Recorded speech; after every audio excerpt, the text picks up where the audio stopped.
Seagull is without a doubt the most legendary Overwatch creator. If you don't know, he was a Team Fortress 2 pro and exactly the kind of player early Overwatch 1 was trying to convert around its launch in 2016. Back then, Seagull's Twitch stream exploded during the first Overwatch beta as he was one of the few players who could dominate a lobby using characters like Hanzo and Genji, who had mechanics that were quite different to the norm of the contemporary hit-scan-based military shooters of the time. Seagull's reputation only improved after a lovable career in the Overwatch League, as well as continuing his streaming career. However, his last upload to YouTube was almost 2 years ago. This one was talking about that glorious October patch from 2020. Good times. But his biggest video, of course, was the original State of Overwatch from way back in 2018. Which now has amassed over 2.5 million views. In that epic video, Seagull breaks down the fundamental flaws in Overwatch's change in game design and detailed how the game no longer promoted individual flair and expression, but instead became more about rock, paper, scissors hero picks. I'd like to tie a thread from that video to present day,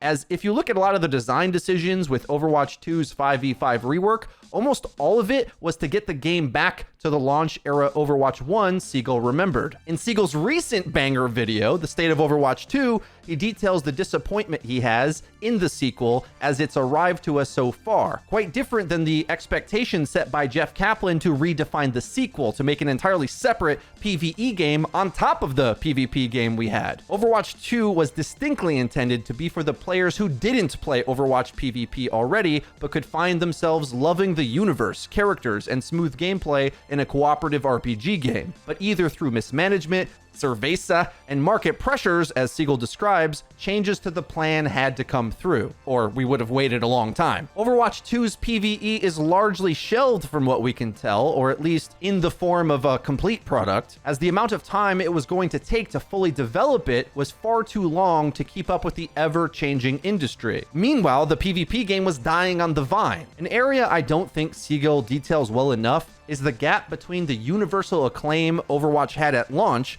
the way it walked into a weak market for a shooter game where there wasn't much innovation surrounding it, stuck in an era of rehashed military shooters, and how that ultimately allowed them to make what I think is a bad decision that Seagull goes to kind of praise. This is remarkably funny because of the origins of Overwatch. For those who don't know, Overwatch was spawned out of a canceled class-based MMO FPS called Titan. Blizzard tried making an MMO FPS work for years, and after it was over, they turned around, they took some of the assets with a small team of around 40 to 60 people, and they spun out Overwatch in record time. Overwatch was one of the fastest games Blizzard ever made. It blew up and it became one of the most successful franchises for the company.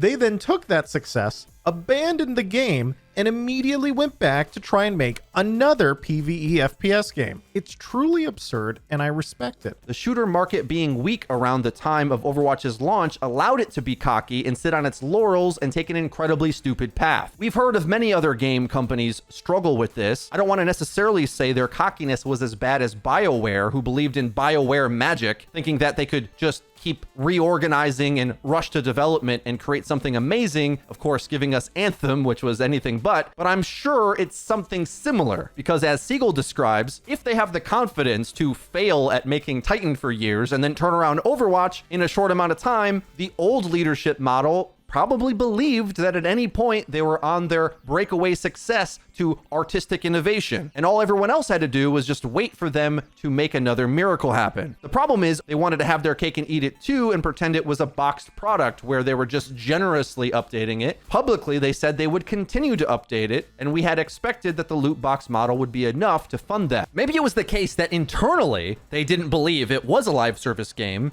but it gave the appearance that it was trying to be, alongside League of Legends and the other games like it. They never outwardly said that we should expect content to eventually shut off, because of course, if they admitted that, it would be a PR disaster. So instead, they tried to make it seem like it was a live service game, with probably no real plans of keeping it one. But without making that clear distinction, what are players intended to do? You have a multiplayer PvP game in a market of all these other multiplayer PvP games. One gets content and the other doesn't. It's not hard for the consumer to choose that, and Blizzard likes to play a bit coy with their terminology oftentimes and make it seem like it's the world's fault that they have different expectations that Blizzard never takes effort to correct. This is a key confusion that it was in Blizzard's financial interests not to correct. So new content would be added when it was convenient for the devs to do so in their small team. Meanwhile, the state of the industry set in a completely different expectation, and we're left wondering, what game do you want it to be, Blizzard? And do you even want to compete in this industry? In the meantime, the games he brings up like Apex and Fortnite were hungry to compete,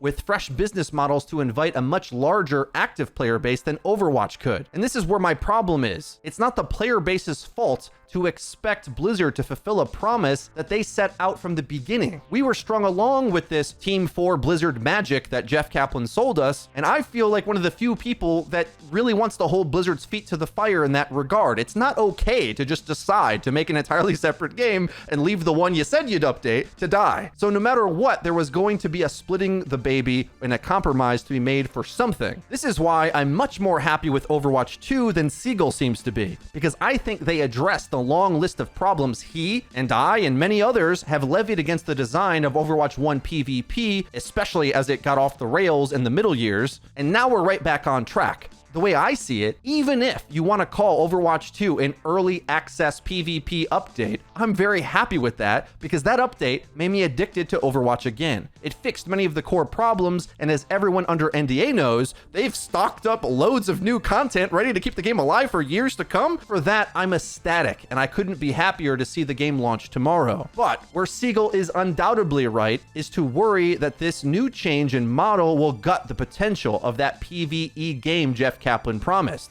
Seagull asks a question I haven't heard many voice, that can we truly get an endlessly replayable RPG co-op game in a seasonal model? And although I don't play Destiny, I have friends that do, as well as I'm a fan of Skill Up, who seems to get re-addicted to every good DLC that drops for the game. But that's slightly different, I think, than the seasonal model. And actually, come to think of it, do we even know how the campaign is going to be rolled out? That either means Seagull's worry is incredibly apt and we might be in trouble, or there's good news around the corner. I don't think anybody knows this actually, but Blizzard. I agree with Seagull. It's really hard to imagine getting an endlessly replayable game piece by piece. It stands to reason that unless it's in a huge chunk, it's probably going to have gates on how far you can progress, unless that AAA campaign Aaron Keller was speaking about is already done largely. It's really hard to know what level of development it's actually at and what to expect early next year, like they're detailing we'll know more about on the roadmap. What we definitely do not want is it to feel like an amped up Junkenstein, right? It shouldn't feel like half of a Left 4 Dead level. As Seagull describes, there's skill trees, magnify the complexity of every hero. Josh No had said it was much easier to prototype an entirely new hero than do the branching skill trees for every hero. It's like, think about it, like Diablo launches with a handful of characters. Having skill trees for all the Overwatch heroes, that's like the most content any game has ever had. Kind of mind-boggling to think of the scale that could be and eventually get to. But should we wait 10 years for that to happen? Or would it be better to try to get some of it bit by bit and we evolve with this game over the next 6 to 10 years? So to this degree, I admit I am nervous because while the Overwatch 2 PvP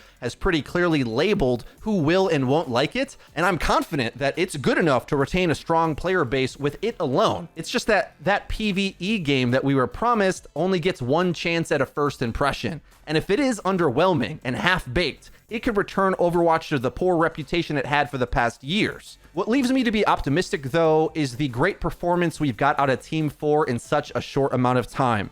I don't expect everyone to give them the benefit of the doubt like I do, but it's really hard for me to be too mad at the 3 heroes, few maps, and 1 new mode for this quote PvP update because the balancing and core design is so good, and we know all of that was accomplished in 1 year mostly. Just as Seagull said, the original Overwatch came out of a scrapped, delayed PvE project. So Overwatch 1 was a rushed product, but turned out to be my favorite game of all time.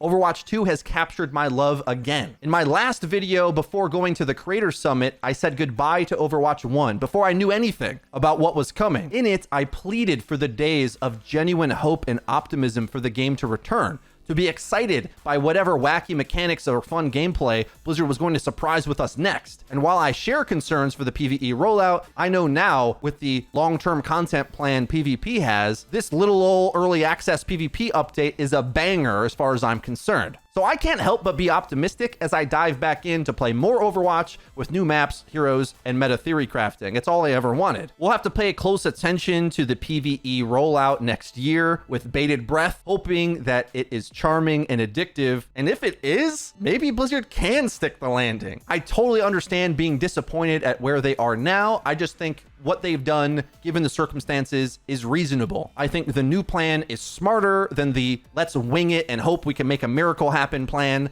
I thought that was dumb. I think Team 4 can impress us and do the best of both worlds, have the best shooter PvP on the market and an awesome Destiny 2-esque content rollout plan that serves two large audiences. It could be awesome. And with expectations so low, I almost feel like they're bound to surpass the low expectations a lot of people have of them. But what do you guys think? Is Overwatch 2 a disappointment for you as well? Let me know what you think in the comment section down below. And because we're such big fans of Overwatch 2 at the moment, you can expect a lot more videos on this channel. So if you would like to support us, please leave a like and click the bell icon to get notified directly to your cell phone when our new videos come out. If for whatever reason you didn't check out Seagull's going viral Overwatch 2 video, I'll leave it linked in the description. I, like everyone, love Seagull. He's always been an absolute sweetheart to me and everyone else I've seen him interact with, which is why I think his opinion carries so much weight. Thank you for the gift of making content. Please make more Overwatch 2 videos on YouTube. We love them. That's been it for me. I've been Frito for your Overwatch. We'll see you guys next time.